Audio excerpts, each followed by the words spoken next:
November 7, 1944, Camp Maxey, Texas. German prisoners of war stood frozen in disbelief. Before them sat 50,000 American military trucks in a single parking lot, more vehicles than the entire Wehrmacht possessed. What they saw next would shatter every lie the Nazi regime had told them about American weakness. The laughter began as a ripple, then turned into a low, incredulous chorus that the guards noticed before they understood. For months, these German prisoners had been taught through letters and briefings that Americans were soft, that democracy invited weakness, that a nation spending so much on comforts could never sustain a real war effort. Now, standing at the edge of what they'd been told was a civilization in decline, they faced something so massive it reorganized what they thought possible. It wasn't a battle on a map, it was a parking lot the size of a town. A flat expanse of asphalt and gravel holding no less than 50,000 military trucks parked in tidy rows like an inventory of the earth itself. The sound of oil and idling motors came in waves. Dust lifted and hung in the air, warmed by the sun, smelling faintly of gasoline and hot metal. Heinrich Bauer, a clerk from Bremen whose handwriting had grown cramped from years of blackouts and ration lists, tucked a slim paper into his boot as if hiding contraband. He would write later, in a line that could have been simple observation or confession, "I could not believe that such abundance was real. The paper will be our witness." For Heinrich and the dozen men from his company who'd been captured in Normandy and shipped across the Atlantic, that sheet would become the first entry in a secret ledger of changing minds. What they saw contradicted every tidy narrative they'd learned from propaganda posters and radio broadcasts. The trucks weren't a single model. There were half-tracks, 6-ton transports, ambulances, refueling rigs, vehicles with racks and tarps, flatbeds piled with crates. Men in olive drab moved like a current between rows, clipboards in hand, shouting numbers and destinations. The scale suggested not decadence, but a different kind of discipline, one that combined speed with redundancy, one that treated logistics as a weapon. Prisoner Marcel Fischer turned his face up to the sun and said to no one in particular, "They could carry a whole country on these wheels." Captain James Riley, whose laugh had been steady through months of organizing prisoners, watched the Germans and then, as if confirming a private calculation, said aloud, "They do not laugh when they count our trucks." The counting wasn't idle. It was bureaucracy turned into muscle. Statistics made kinetic. The scene smelled of hot rubber and sweat, tasted faintly of cheap coffee handed out at mustering tents, sounded like the persistent tick of inventories being checked off. Heinrich became the witness who would carry this story. He was small in frame and big in attention. Before the war, he'd been a clerk, the son of a baker from a town outside Bremen, a man who'd once kept ledgers of flour and yeast and had taken pride in his neat columns. His backstory matters because it explains why the parking lot unsettled him the way it did. Before conscription, he'd seen the world in measures. He knew what shortages looked like on paper. He remembered nights when the bakery closed early because sugar had gone to the army. He'd married Anna under the shadow of ration cards and had sent letters full of lists home to her. Lists of what to buy if an opportunity came, lists of what to preserve. When drafted, he took with him the culture of bookkeeping and the confidence born of small efficiencies. In his journal, kept in the seam of his jacket and hidden from others, he described a life of precise need. He wrote of his father rising before dawn, of the way flour dust made a permanent film on their kitchen shelf, of the taste of bread warmed by a cold stove. He didn't write about ideology in those early entries. He wrote about margins. Then came the war, and the margins vanished into hulking figures of supply columns. He watched supply officers rearrange whole towns with a single order. His diary entry the night they boarded the ship to America explained that he felt like a book whose pages were scattered. He feared the army as he'd feared a factory, that it reduced human life to output and schedule. When he first laughed at American comforts, it was because laughter was easier than admitting curiosity. The parking lot forced that curiosity into daylight. The context that led to that parking lot was no mystery. By late 1944, the American war machine had become a study in scale. Ports on the Gulf and East Coast had become funnels that churned material across the ocean at rates German intelligence struggled to estimate. A single Liberty ship could carry thousands of tons of supplies, built in yards scattered across the Midwest and South. American factories had adopted assembly techniques that divided tasks into small, repeatable motions done by men and women paid wages that allowed them to move into consumer habits. Rail hubs, depots, and staging areas multiplied to receive and redistribute that production. The war was being won not only in bullets but in boxes moved and wheels turned. Officers at Camp Maxey had rehearsals of movement down to the hour. Trucks arrived in columns, were counted, were dispatched in convoys. Manuals were printed and taught. In the weeks preceding the prisoners' arrival, Camp Maxey had hosted a series of training rotations. The prisoners had been unloaded blind, given roll calls, photographed, and marched toward tents. That process would itself become proof. Among the German prisoners were Karl Meyer, a reserve lieutenant who liked crossword puzzles and would later scrawl his frustrations in margins.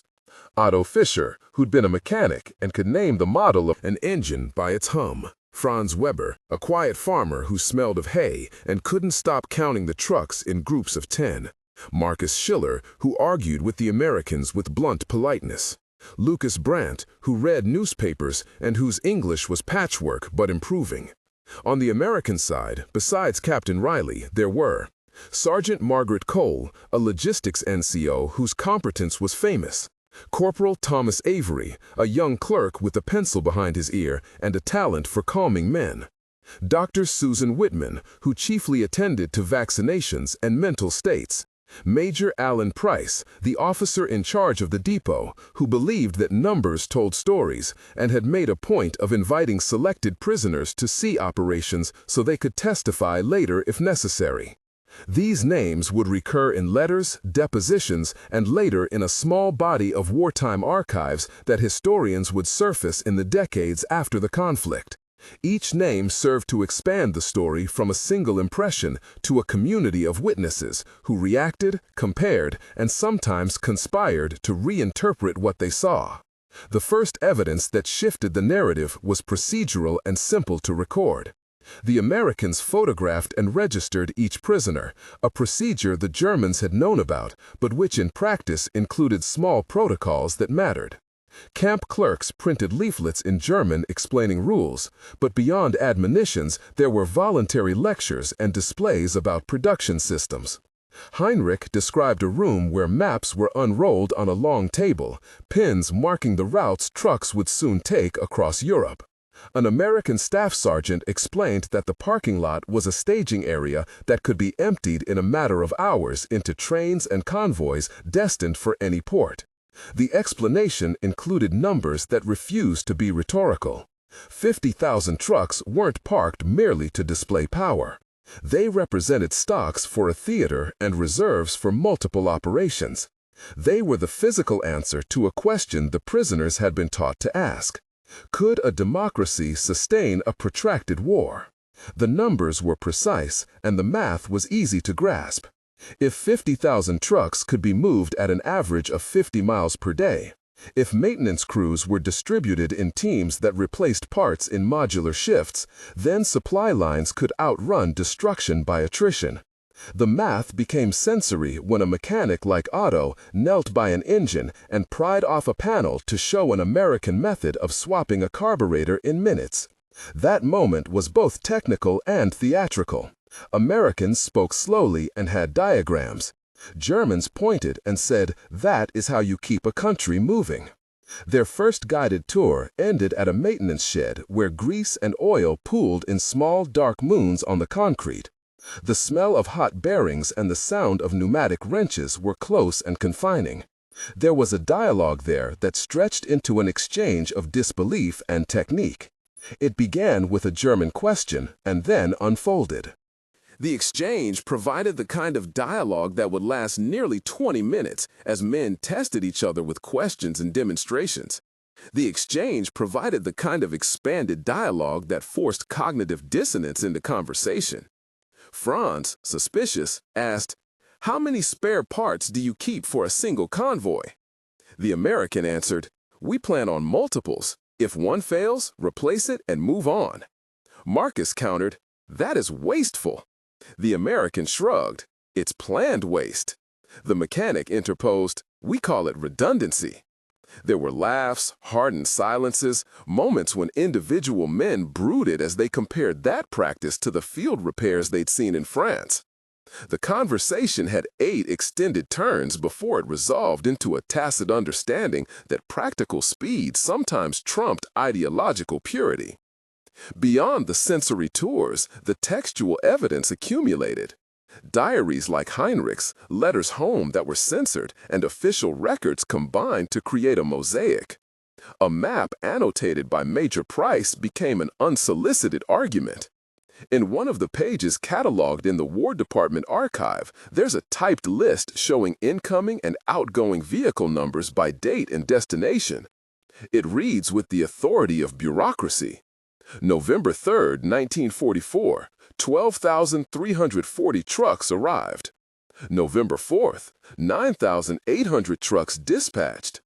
November 5th, 10,432 trucks repaired and returned to service. The prisoners read such entries and then looked at the rows of metal and at the faces of the men who serviced them. Numbers had texture in their hands. The middle sections of the story moved from surprise to processing. Procedures had to be explained and persons had to be observed. The processing unit at Camp Maxey had been designed as both confinement and orientation. Men were deloused, measured, photographed, and given basic medical examinations. Dr. Susan Whitman recorded physicals and also asked pointed questions about morale and diet. Her notes show that malnutrition was a common complaint among the prisoners, with many reporting irregular meals and reliance on ersatz foods back home. Within those notes were also entries that recorded emotional states.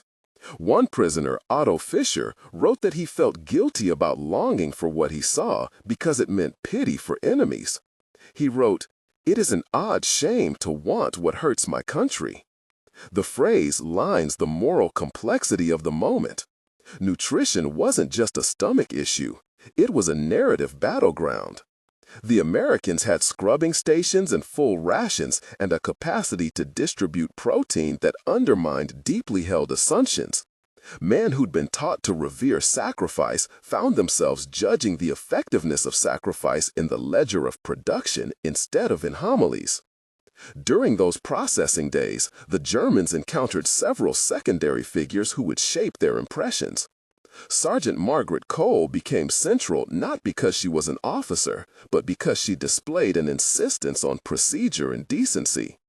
She organized reading sessions where prisoners were offered translated newspapers with articles about production.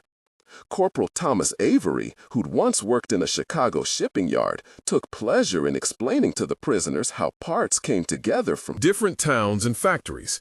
He would sketch a simplified diagram on the back of a ration card, showing how axles, engines, transmissions, and tires came from separate plants, only to be assembled into a unit that could be driven into Europe the next day. These diagrams were rudimentary but effective. The prisoners who'd once traced the outlines of enemy propaganda with practiced skepticism found themselves seeing a hand at work. The senses again played a role. In the assembly tent, the air smelled of metal and sweat. There was the taste of black coffee. There was the feel of a clipboard pressed into the palm of a soldier as he explained a sequence. Such tangibility dissolved some skepticism faster than any speech. Diagrams became evidence. Conversation hardened into knowledge. The narrative requires technical description at several points to anchor claims. One concise explanation responded directly to prisoners' questions about how 50,000 trucks could be maintained. The Americans used modular maintenance teams who were cross-trained in engine swaps, axle replacement, tire patching, and refueling operations. They stockpiled standardized spare parts in numbered bins and used a system of visual tags to indicate readiness. A convoy was organized so that, if a truck failed, a replacement truck would take its place within miles. The system relied on redundancy, standardized parts, and an emphasis on continuous throughput instead of repair in situ. That procedural description underlined an argument that runs through this story. Technical prowess here wasn't just engineering. It was a social technique, a way of organizing men and supplies under a shared set of expectations. Human life in and around the depot gave texture to the argument about production versus ideology. Life in the camp wasn't only mechanical. There were kitchens where bread was baked in ovens that could turn out hundreds of loaves daily. There were barracks where reading corners included maps and magazines. There were hospitals with penicillin that saved infected wounds that had once been death sentences. Nurses distributed pills and also small comforts. An American nurse named Ellen Harris, not previously mentioned, sat for an afternoon with a group of prisoners who had scabies and taught them a simple routine for washing and treating wounds. She described how a steady supply of soap and a single dose of antibiotic could cut mortality and restore mobility. That fact moved beyond the logistical and into the humanitarian. Men who'd learned to equate propaganda with lies began to accept empiricism. They hadn't read about penicillin on propaganda leaflets. They felt the relief in their bodies. Anecdotes like Franz Weber's description of a night when hot soup arrived to the tents after a long rolling day were small but cumulative. He wrote to a friend back in Germany, "I will not say it was the food that changed me, but the food opened the thought." Education and information were formalized inside the camp. The Americans established classes in English, in basic mechanics, and in civics presented as practical information about the occupational force. Newspapers in German circulated that included pieces on manufacturing output and the role of logistics in warfare. Instructors read aloud from the papers, and sometimes prisoners were invited to participate. The programs weren't brainwashing in the crude sense, they were organized exposure. Lectures on production numbers and on infrastructure were combined with visits to railheads, ports, and supply yards. Enrollment statistics were recorded. One entry shows that within 3 weeks, a third of the prisoner population had attended at least one lecture. For many, education was social. Men compared notes in the evenings, wrote letters, and argued on the topics introduced. That argument was central to the transformation. The camp had become a laboratory not just for containment, but for observation of minds. The climactic scene that forced a public change of perspective arrived in the form of a news announcement. A dispatch from the European front reached the camp by way of a public reading in the mess tent. It was a story with numbers and film footage. The film reels showed logistics in motion. The American commander had organized a screening designed to show the prisoners how trucks, ships, and trains work together. Projected onto a white sheet were images of convoys flowing across landscapes, of cranes loading parts, of mechanisms functioning in choreography. The prisoners watched as footage documented how an entire division had been remobilized in a matter of days by virtue of a supply chain that worked with rhythm and reserve. In the dark of the tent, the faces of the Germans changed. Some whispered to one another. Others didn't speak at all.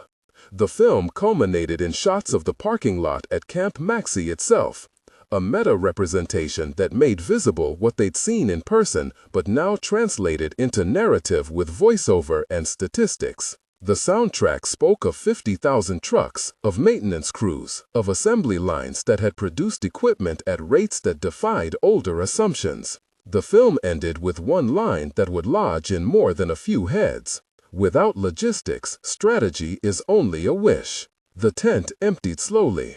Men took their time returning to tents. Some refused to speak about the screening. Others argued into the night about what it revealed.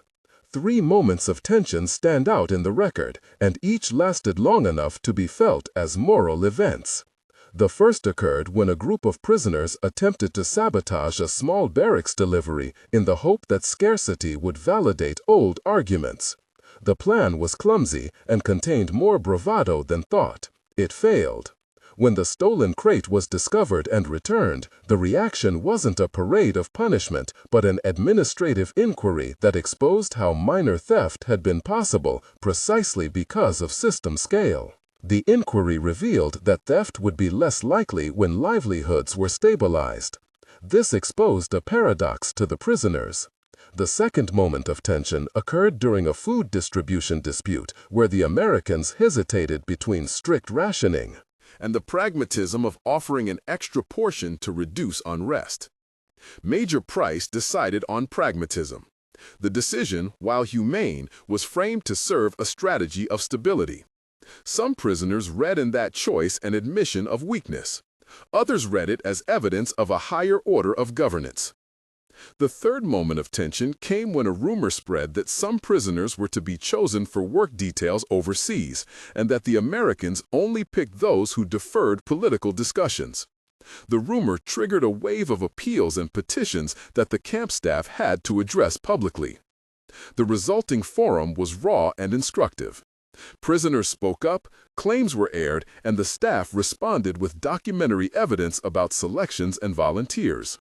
The transparency diffused anger, but the experience of being referred to files and lists was itself a lesson in administrative power that the prisoners had previously underestimated. Dialogues throughout these moments were long and varied. In one central exchange inside a mess tent after a screening, 8 to 10 turns of speech traced the movement from amusement to introspection. The conversation began with Carl challenging the film as propaganda. Captain Riley responded by pointing out precise dates and freight manifests. Marcus retorted with a question about mustard gas and ethics. Sergeant Cole intervened with a practical story about how a binding system for crates originated in a small factory in Indiana. Thomas described his family job at a truck plant. Franz asked, almost quietly, "What do you do with a man who wants what he sees more than he wants to return home?" The American answer was patient.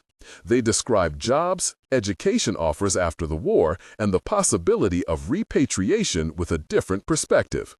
The back and forth had laughter, anger, bargaining, and eventually a tired silence. This extended dialogue, across many turns, made the ideological impact evident. Words here were instruments as much as evidence. As the narrative moves toward resolution, the story doesn't suggest a simple conversion. Many prisoners retained convictions shaped by other things than material distribution. Yet a number of them returned home altered in ways that were measurable. A few months later, when some men were repatriated, letters appeared that used technical language recovered from camps. A returned lieutenant wrote about proposals for rebuilding the rail system. Another man, once a farmer, introduced ideas about the organization of cooperative warehouses modeled on American distribution centers. These weren't wholesale endorsements of democracy. They were pragmatic adoptions of techniques seen to produce results. The transformation occurred at the level of practices rather than slogans. Men who'd been taught to equate modern comforts with moral decay found themselves using inventory methods learned in foreign camps to solve local post-war shortages. The process was messy. The archive is full of partial adoptions, of technical borrowings without political allegiance. But even partial changes had consequences. The epilogue traces 3 temporal moments that show how the seeds planted in that parking lot continue to grow. 1 month after the screening and the tours, a subset of the prisoners wrote letters that read like field notes. Heinrich penned an entry that compared American production lists to the ledgers he'd kept in the bakery before the war. He noted the decimal precision, the use of tags, and the way parts were cataloged in batches. He concluded with a sentence that was practical and tentative. "I have seen how supply can win a battle for a nation." The line was cautious, but it signaled a new vocabulary. 3 months later, a small group of repatriated men had clearly integrated technical observations into conversations that mattered publicly. A former mechanic, Otto, wrote a report to his village council suggesting a cooperative repair shop using interchangeable parts. He described how to standardize a transmission and where to source parts. His proposal met skepticism but also curiosity. The village recorded the proposal in minutes that survive, showing that the memory of the camp moved into civic life in incremental ways. 6 months after the events at Camp Maxey, the larger political effects were still subtle but present. A newspaper column in a regional paper in Germany quoted a returning soldier who mentioned, without endorsing policy, that supply networks mattered. Such comments didn't change elections overnight, yet they contributed to conversations about reconstruction that would influence managerial choices in the communities rebuilding destroyed infrastructure. Policies weren't written directly because of parking lot tours, but practices migrated. The epilogue shows that transformative evidence can be contagious in small institutional ways rather than in dramatic political revolutions. Throughout this account, the archival evidences matter. There are photographs of the rows of trucks, some of them annotated by soldiers who counted them, and there are films that show their scale. There are diary entries and letters and official manifests that can be read in detail. We used a number of such sources to reconstruct the impression of the prisoners. Numbers like 50,000 aren't hyperbole in the archive. Manifest lists, shipping logs, and depot allocation sheets document mass. The stories of human reaction were recorded in diaries smuggled home or in letters that survived censorship. The interplay between the documentary and the personal is central to understanding what happened. Material proof in the form of trucks, crates, and photographs intersected with human testimony to produce a kind of persuasive rhetoric that converted some skeptical hearts. In conclusion, it matters that these men arrived with certainties and left with questions. They'd been taught to see strength in sacrifice and in centralized control. They left having seen a different route to power.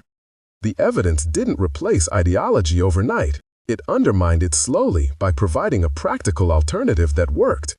50,000 trucks could be reorganized into supply lines, and those lines could keep armies fed, clothed, and moving. They could convert a debate into a manual and then into practice. The prisoners weren't simply spectators, they were witnesses and later carriers of technical knowledge that would travel like seeds. Heinrich Bauer returned to Germany in 1946. His bakery had been destroyed in the bombing of Bremen. Using techniques he learned about inventory management and standardized parts at Camp Maxey, he helped organize the first cooperative food distribution network in his district. His ledgers, preserved in the Bremen State Archive, show a hybrid system, German efficiency combined with American redundancy. The margins he'd once obsessed over had been replaced by throughput. In a letter to Captain Riley, dated March 1948, Heinrich wrote, "I do not forget the trucks. They taught me that power comes not from what you hoard, but from what you can move." That parking lot in Texas, that single afternoon in November 1944, had reorganized not just supply lines, but the mental maps of men who would rebuild a nation. The 50,000 trucks had done more than transport supplies. They had transported ideas. And ideas, unlike trucks, never need maintenance. They only need witnesses willing to carry them home.